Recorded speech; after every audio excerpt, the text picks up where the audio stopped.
வளர் இளம் பருவத்து குழந்தைகள், அதாவது 12 வயசுலேருந்து 20 வயசுக்குள்ளே இருக்கக்கூடிய குழந்தைகள், 20 வயசுக்கும் குழந்தைகள் தான் அவளுக்கு மனசில் நிறைய கேள்விகள், நிறைய பதில்கள், பார்த்தது கேட்டது சொன்னது, இப்படி நிறைய சந்தேகங்கள்லாம் இருக்கும். எல்லாத்தையும் யார்கிட்ட கேட்குறது அப்படின்றது அவளுக்கு தெரியாது. ஃப்ரெண்ட்ஸுக்கிட்டேருந்து சில விடைகள் கிடைக்கும். ஃப்ரெண்ட்ஸுக்கெலாம் அதே அளவு தானே வளர்ந்துருப்பா. அதனால அம்மா அப்பாவை நாம் என்ன பண்ணணும், இந்த குழந்தைகளோட ஃப்ரெண்ட்ஷிப் கொடுக்கணும்.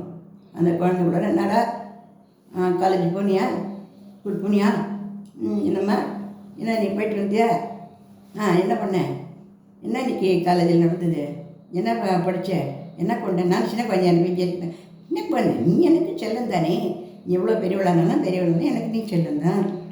நான் சும்மா தான் கேட்டேன். அந்த காலத்தில் காலேஜெலாம் வேறு மாதிரி இருந்தது, இந்த காலத்தில் காலேஜ் அதெல்லாம் எப்படி நடக்குது, கல்லூரி வாழ்க்கையில் எப்படி இருக்குன்னு கேட்டேன்டா அப்படின்னு நம்ம இறங்கி வந்தோ ஏறி வந்தோ அந்த குழந்தைகளுடைய மன நிலைமையை நல்லா சாக்கூத்தாக ஒரு அமைதியாக இருக்கும்படியாக அவளுக்கு ஹெல்ப்ஃபுல்லாக இருக்கணும்.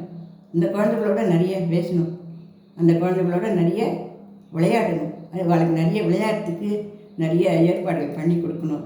இங்கே போய் இது விளையாடிட்டு வா, அதை விளையாடிட்டு வா, டான்ஸ்க்கு போயிட்டு வா, அப்புறம் வாக்கிங் போயிட்டு வா, அப்படி எல்லாம் அவளுக்கு நம்ம உற்சாகமாக அவளை வச்சுருக்கணும்.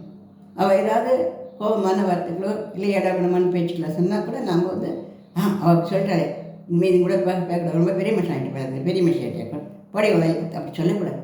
ஏன்னா அந்த குழந்தைகள் வளர்ந்துட்டு இருக்கா. இப்போ தான் அந்த 21 வந்துட்டான்னா அவள் சூப்பராக வளர்ந்து முடிஞ்சிடுவா. அப்புறம் அவள் 10 பேர் சொல்லிக் கொடுப்பா. அதனால் நம்ம அந்த குழந்தைகளுக்கு கூடவே போகணும். ஆனால் குழந்தைகள் நோட் பண்ணுற மாதிரி அவள் நோட் பண்ணிகிட்டே இருந்தால் அவனுக்கு எரிச்சலாக வரும். அப்படி அவள் நோட் பண்ணக்கூடாது. அதே சமயத்தில் அவள் எங்கே தடுக்கிக்கிறாளோ, எங்கேயாவது மனசில் கஷ்டப்பட்டு இருக்காளாங்கிறத நம்ம கண்டுபிடிச்சி நம்ம அந்த இடத்துக்கு நம்ம தூக்கி விட்டுடணும். இந்த மாதிரி பண்ணால் அவள் நைட்லாம் தூங்காமல் பொண்ணு பிறந்துன்னு தூங்காமல் கஷ்டப்பட்டுலாம் இல்லாமல் அவளும் நல்லா தூங்கி எழுந்து இன்னும் அட்டகாசமாக சூப்பராக வருவாள்.